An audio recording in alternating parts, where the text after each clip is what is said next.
If you are a Rams fan, Bears fan, and a Seahawks fan, any of the last 8 teams, you are itching, scratching, just praying that the weekend gets here sooner.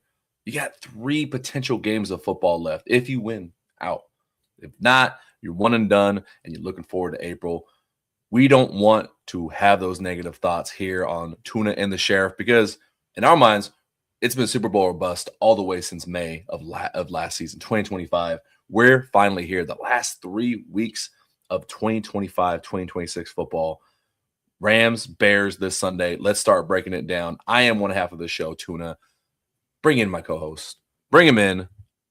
Let's fucking go. Hello. Good morning, Sheriff. How are you doing? Doing absolutely phenomenal, dude. We got a football game in just a couple of days. Not many teams got those, man. Only 8 teams left. 4 games this weekend, man. And we're freaking one of them. So, yeah, we're fired up. Very excited. How are you? Some people are renewing. Some teams just got to Cabo. Some are just checking in. Some are just checking their bags. They're figuring out lay of the land. You know, where's the restaurant? Where are the bathrooms? Some have renewed their second month of rent. They've been there for a while. Some have part ownership because they've been there basically since week 3. So it's nice not having to be there. Or when you show up with a Lombardi trophy. That's pretty cool. It's pretty fun. That is, yeah. Show up afterwards. Yeah, so sorry, Tuna. We have to censor you now. Tuna said the effort. Yeah. Yeah. Brett's got baby ears, so you have to be conscious of his little baby ears. Yeah, I'm not worried about it. Yeah. Not worried about it. We'll be all right. Shout out to remember yesterday we talked about our friend our Ramley that was up over the 10 or the 101. Stu Jackson finally saw it. A lot of Rams players saw it. And from somebody that told me the entire all their texts were blown up about it. The whole team knows about it. Oh yes. Yeah. Shout out to Ian Poco. What we were hinting at yesterday, somebody reached out to me from the Rams media team. They coordinated with him and went out there. So I'm hoping today or tomorrow, sometime before the game. I don't know if we're getting video. I don't know if we're getting photos. But they're going to be spotlighting this guy. So I'm really excited for him to be able to be part of that conversation of here, meet the Rams. Here you go. Guys, have fun. So that was cool. Yeah, it's just awesome to see too that again, this dude, he just was doing that himself. He wasn't maybe this will get back to the team. It wasn't anything like that. It was just hey, man, Rams are in the playoffs. I'm hyping people up. Let's go, man. And love that's the game. awesome. So yeah, it's the game. Phenomenal, man. So yeah, it's big ups, bro. Our fan base. I know that it gets trashed still online and stuff like that, but I mean, I said it when the Rams first moved to LA. I was like, man, we're gonna need 20 years to really establish ourselves back and really have that fan base and being 10 back. I think that I agree with that still. I think that we're perfectly in line with that. 20 years in another 10 years is where we'll really be all right, yeah, we're for sure embedded. We've got our fan base good. We're set. So I think that we're headed in the right direction, and it's stuff like this that if you would have told me 10 years ago that we're going to be, seeing this kind of stuff, that it would be yeah, of course, dude, because we're sick, dude. But also when we moved back to LA, we sucked. So it's been, it does help when you bring in, Boy Wonder with the hair gel, and he just kind of changes everything. So good stuff. The only thing I care about the weather and the snow and all that, and is what is McVay going to do to keep the hair in place? Does he wear a beanie? What's the threshold? Is it 10 degrees where you don't show the hair? And then what is the Rams record when he doesn't show hair? Those are my concerns. I am a McVay stan. Yeah. That's totally reasonable. I think that in fairness though, temperatures, I think that the hair will be frozen in time if it is out. I don't think the things will anywhere. And I've seen it withstand wind. I've seen it withstand rain. I think that if we just go cold, then yeah, I'm pretty sure it'll be okay. But I'm guessing beanie for McVay this weekend. Okay, we'll see. And I want to know what happens post game. If the hair gets damaged, I said we were giving predictions on this episode. You thought score predictions. No. A tire. That was the only. Oh. I'll give some predictions later at the end. Okay, we could do that. I see Brett's comment. I actually like that. We're going to talk about that today. We'll save that for a minute because I want to. Okay. My bad. I know you care about this. No, because it actually ties in, but I want to tie it in this way because it's actually one of the keys to the game. So injury report, nothing crazy that we know. Darius Williams. I didn't see an official announcement, but he missed practice yesterday because he was expecting a baby boy. So congrats to him. I haven't heard anything, but hopefully congrats that it's happy, healthy, and everyone's good. Kevin Dotson was limited. They did say today would be the biggest report because Thursdays are their heavier practice day. So today we should get hey, how did he do? Is he ready? Mm-hmm. I think he's going to play. Everyone else is full. Jimmy G did not participate. No one's talking about that. He's got a little back issue. We'll need him anyway. I mean, I still like to have a backup quarterback, but Steady B, you better get your ass ready. Benatar, man, QB2, that'll be all right. Better get your ass ready. Well, and you have to rip off a limb from Stafford to get him out of a football game. So I just feel like we don't. The QB2 is, it's fine. We don't. That's true. Let's see. They got these guys. I know the Bears were down a linebacker. It's not on this list. Is he out for the year? Which guy is it? Oh man, you're gonna make me. Oh well, hold on. Let's look at the stats from last week. Man, I'm trying. Oh man, I have it on the tip of my tongue. It's not on there. Reeves Maven's back. TJ Edmonds? That sounds right. So. And their left tackle. Left tackle. Ozzie Trapilo is out. Thank you, Brett. It is Edmonds. Edmonds is gone. Ozzie Trapilo, that's being talked about with the Rams pass rush and everything. I've seen it all over everything. I just noticed Quentin Lake was on there for a foot. What's going on? Stop acting like you played 18 weeks of football. Why is everyone banged up?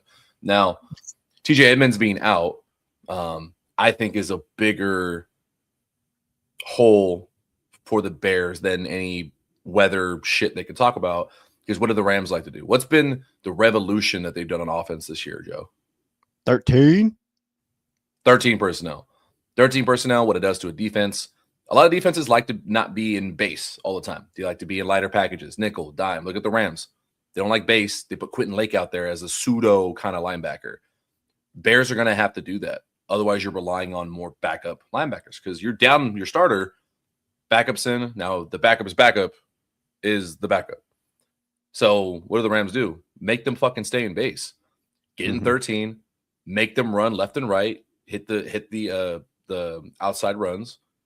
Test them, make them stay in base. I think that's a huge key. I think that's a huge blow for them. On top of the fact that they're not the best defense statistically. They get turnovers, but they're not the stingiest defense when it comes to yards. And that plays right into what Stafford and them want to do. And the weather, and this is where Brett's thing comes into play, is I don't care about all this shit, the weather.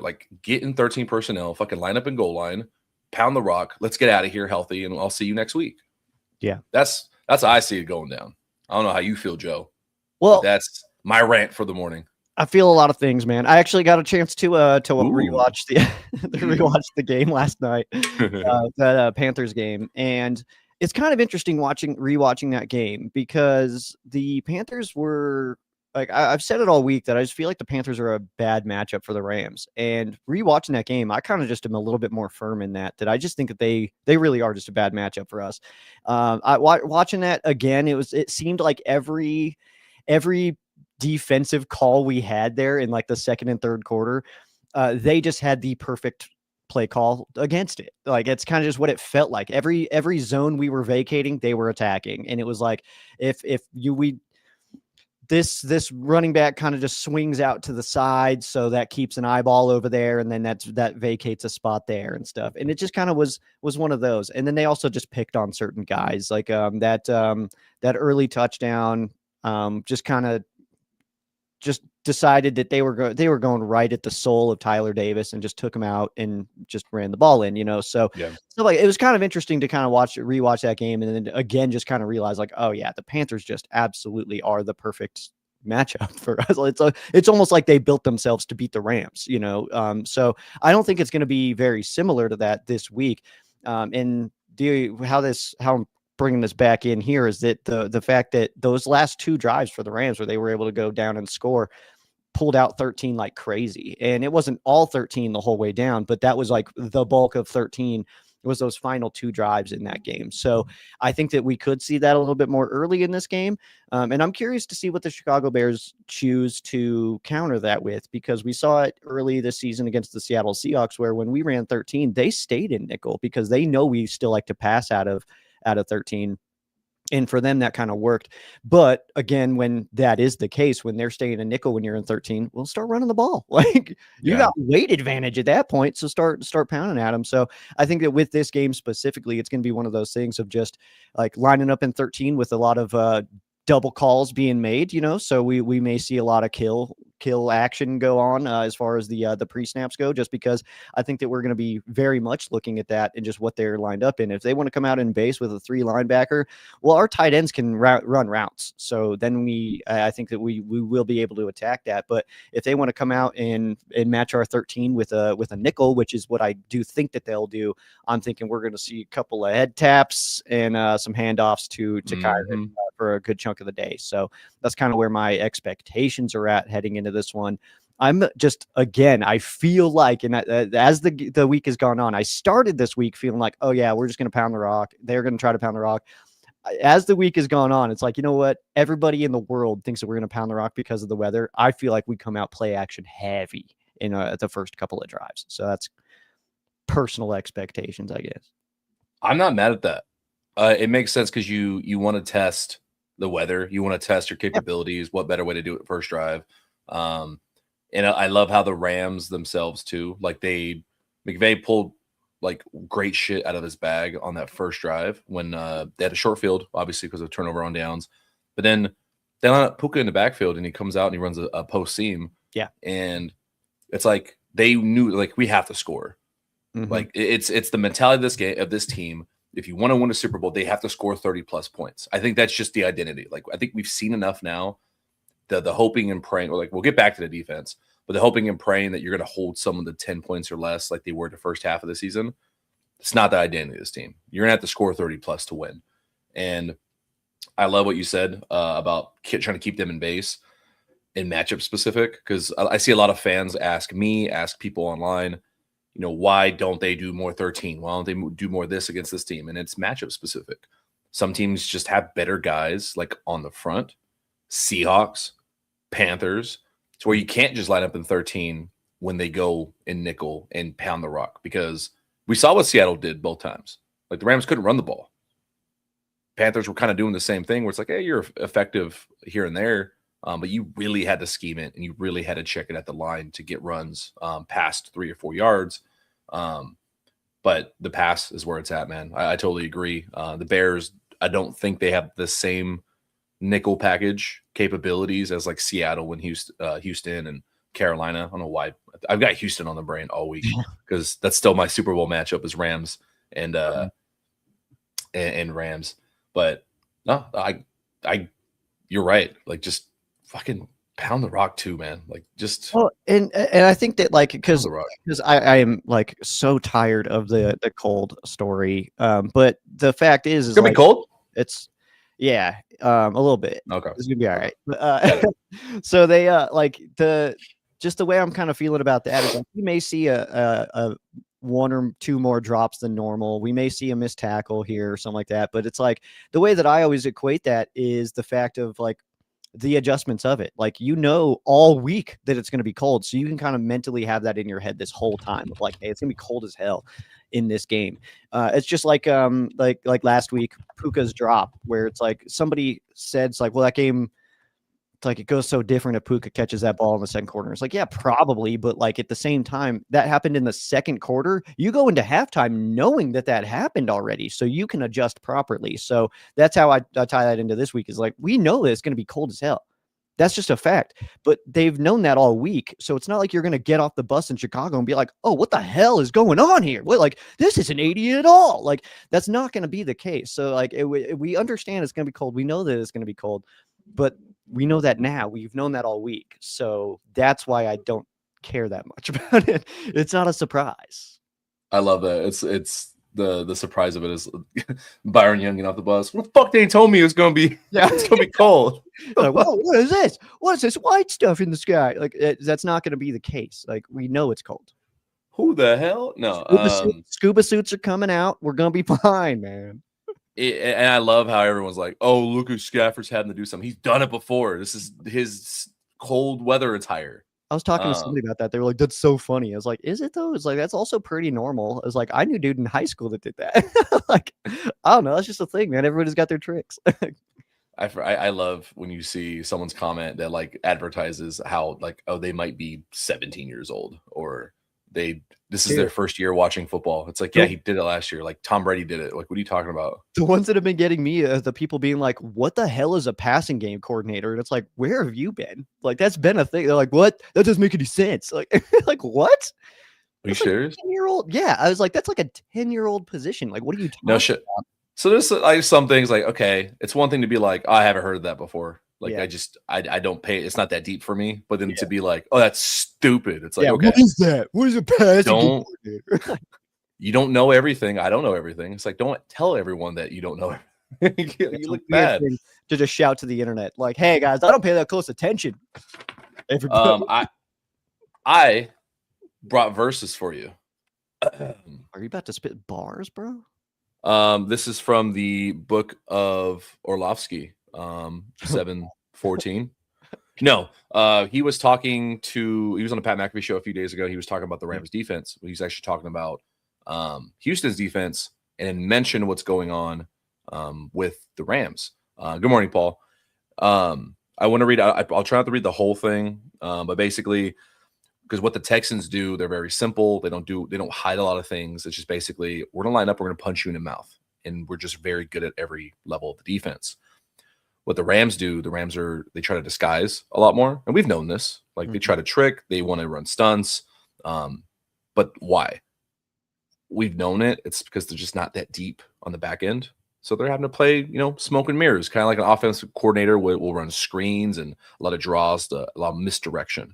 So Orlovsky, let me try to burn through this. When teams don't disguise, they're a little bit simplistic in their scheme, like Houston is. They know exactly where the offense wants to attack them. So they know where they're weak. So that lends to knowing exactly where they have to be. There's no hesitation. They get to play crazy fast and aggressive. That's exactly what we've seen from Houston. And the counter to it with disguised teams like the Rams, if you watch that Rams and Carolina game, I could find you 10 clips where the Rams are completely out of coverage by at least 10, 15 yards.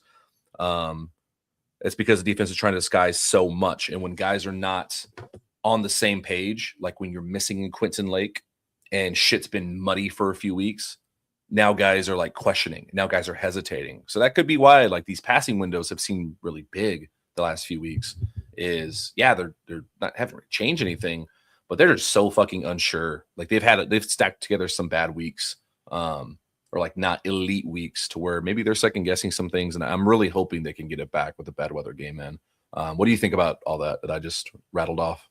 I mean, I absolutely agree. I mean, like I said, when I was rewatching that game last night, is like there were so many times where Bryce Young just had somebody to dump the ball off to 8 yards down the field, just with no one really near him. So, and there was a lot of times too where they didn't play it right. The Panthers just didn't play it right. People are kind of stopping on routes. They're not coming fully back to the ball, letting it go incomplete, letting defenders make a play, stuff like that. So it was kind of interesting to see all that. There was early in the game, and I actually totally stole it from the QB school because I watched him break down Bryce Young, and then I was like, oh, this is the perfect time to just go rewatch the game. But there was that one early on 4th down where Lake breaks it up, and the receiver just doesn't fully come back to the ball. He had plenty of space to keep on moving, keep on coming back, helping out his quarterback, and just didn't do it. Kind of stopped, and then Lake was able to make a play. So it's stuff like that was like, it was a very big mix of like them making mistakes, but then the Rams just leaving dudes way too open. Obviously, we would love to run a fair amount of zone and disguised zone at that. So there is a way to run your normal play and maybe get open, not where you expected to get open, because we're just not in the spot that we need to be in. I think that the Lake effect is gonna be a little bit more prominent as we continue playing. Hopefully this isn't the final one where we get to see the progress continue for a few more games after this. But I think that ultimately Lake he was missed, and now it's shaking off that rust, of getting back into it. Devontae mentioned the rust too. He was like, yeah, you're a little rusty. He was like, after you need a game to get back in there, like after you take some time away. So yeah, that's the secondary though. It is definitely a concern, but what I think I like about this matchup is that their scariest weapon is a rookie tight end. So, I mean, they've got other talent out there, but it's just pretty good talent. Like they don't have elite wide receivers or anything like that. They just have guys that can get it done when called upon. It's not like they've got a Devontae or a Puka on that side. So I actually kind of like our matchup here in our secondary. As long as we can kind of take out those tight ends, I actually do feel good about our corners against these guys. I'm just curious to see who we pull up as a corner with Akello now down. Is DK going to get more reps? Or are we going to see McCreary on the outside? So I'm curious to see how that's handled. Yeah, and obviously they probably are not comfortable just running man.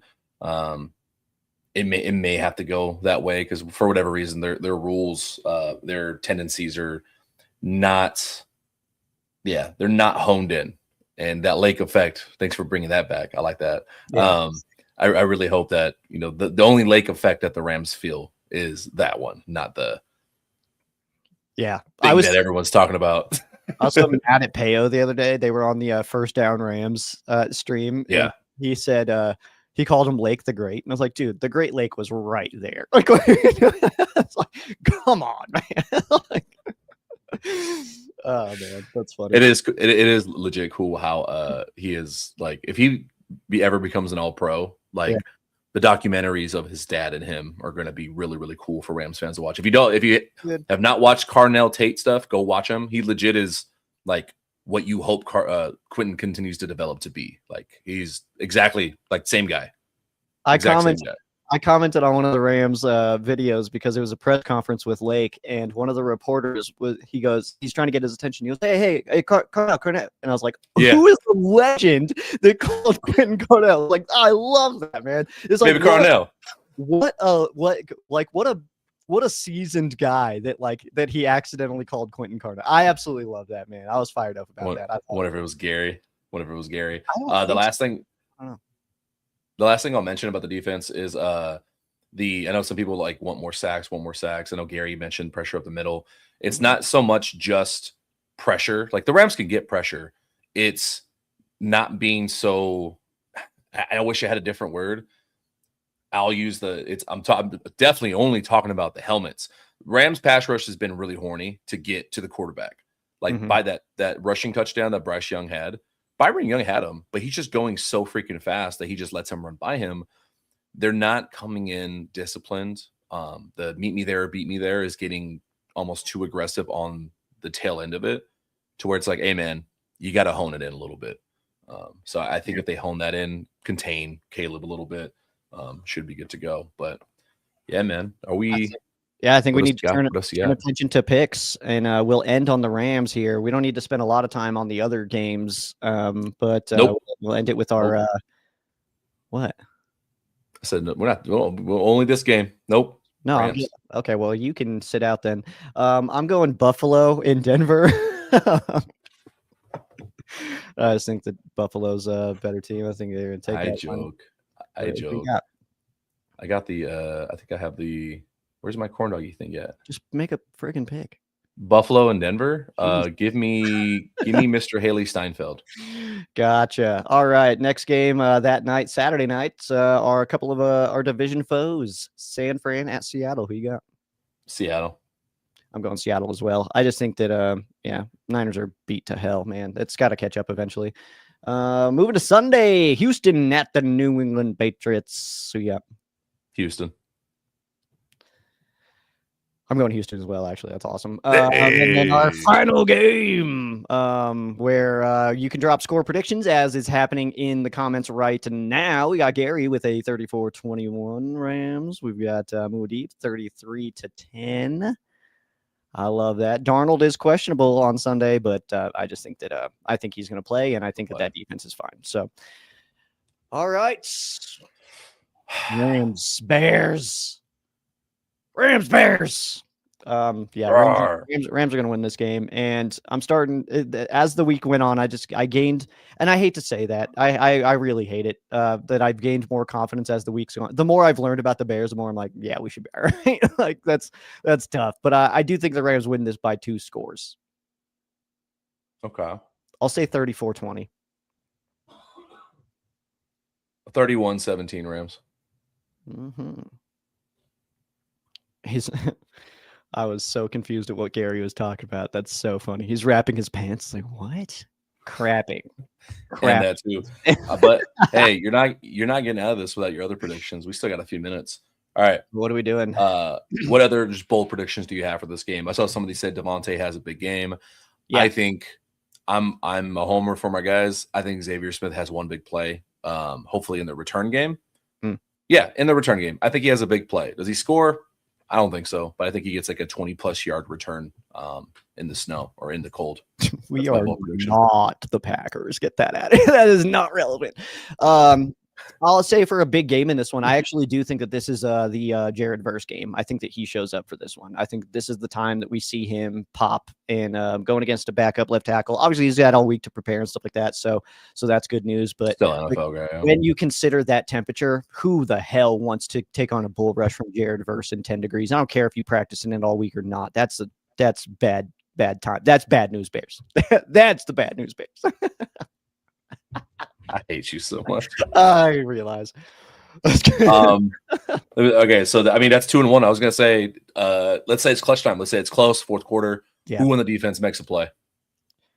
Give me Kobe Durant. I like the way that that he kind of just pops when you need him to, man. So I'll give me Kobe on a pick.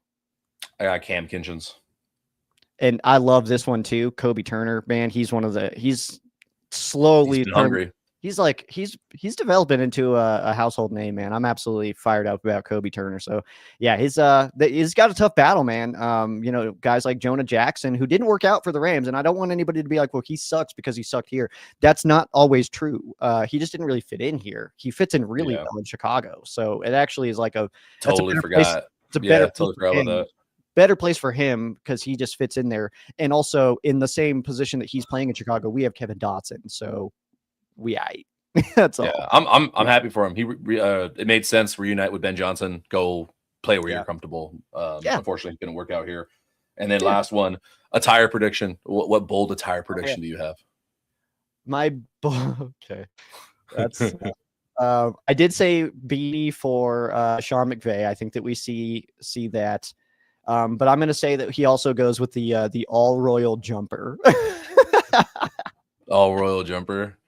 And I like how we're both on McVay. I don't think he goes beanie. I think he goes the half beanie thingy where it's like the hair still shows, like the beanie visor, where it's just the head warmer, where it's just the wrap around it. Oh, yeah, I think he goes beanie, but like the one side's lifted up so that he can hear well in his headset. God, dude, he's gonna look so red by the end of the game. Bring up what was that, Daniel Smith? Bring that one up. Got a message. I know you guys' motto is bear. How about bear all the fuck way down? No, I'm not having you in my chat. We're not doing this shit where you're talking about, oh, we beat you guys last year. Shut up. Shut up. I go to the same nail shop that Caleb Williams went to here in Los Angeles for 2 years. I'm not hearing this shit where Matthew Stafford's 12 years playing in Detroit didn't matter because he would play like at least 3 outdoors games before the Vikings moved indoors. And he did that in a terrible fucking Lions team. So welcome to the playoffs. I know this is your first time. Welcome to the show. You're all excited. Now go sit out in the cold while your team fucking loses. It will be fun. It's really interesting to me that are there any other teams that their like rally cry, their like war cry is down? Like we horns up, dude. I saw Druka talk about this. Horns up. Bear down is when you get a bear, and then bear down, bear down, bear Bear down, all the and, way and you onto the ground. and you Fuck can outta bet as much as you need to that if Jared Verse crushes Caleb Williams, I'm screaming bear down after a few beers like crazy. Like bear down, bear down. That's what they Man meant. down. Bear down. Like I'm gonna say that a bunch of times, hopefully. So that's where I'm at. Bear Pre-game live. down, man down. Pre-game live. I'll be on that about an hour before kickoff. I'll be chatting as I'll be taking off to go watch the game. But yeah, watch parties. Make sure you look them up. They're absolutely awesome. I don't know if Peyo's doing his, but if you can't make it somewhere, that's always a good time. But merry football, man. Hopefully we're back next week, 5 days. Cheers. Touch hands with me. Are we doing some woogities? Yeah, touch hands with me. Thank you. Thank you for showed my age there. Let's see. What are we going out to? Yeah, I don't know. What are we going out to? What about unconventional ways to stay warm in the cold? You're from Colorado. I've got these things. There, dude. Tuck your lowest layer. Whatever your most under layer is, tuck that into your pants. That'll trap a lot of heat. Not where I thought that was going. Okay. Yeah. Does you ever get in the, like, if you're just out in the snow for a while, you ever just pee down your leg? Is that like a thing you guys no. Wilderness folk do? No, because you would be warm for about a half a second and then you'd be freezing. So no. Okay. Yeah, I don't know, man. I'm from California. I don't know what we got. Spit some game to us. What else could we do? You're gonna want to cover up like the neck. You can lose some heat there. Obviously, your head. Layers are the biggest helper in any kind of cold weather. Layers will cut the wind as well as the temperature, so you're all right. Newspaper? Is that a real thing? Can you stuff some newspaper in there? We one time we went to an Air Force Falcons game and it was so cold. I think it was like 8 degrees out or something like that. And we actually went into the bathroom and grabbed a bunch of paper towels and just kind of like shoved them into our sleeves and stuff like that. And that was great. That worked so well. I think we have to end on this. There's a bring up the Daniel Smith one. Oh, my bad. What? All right, we can fade out.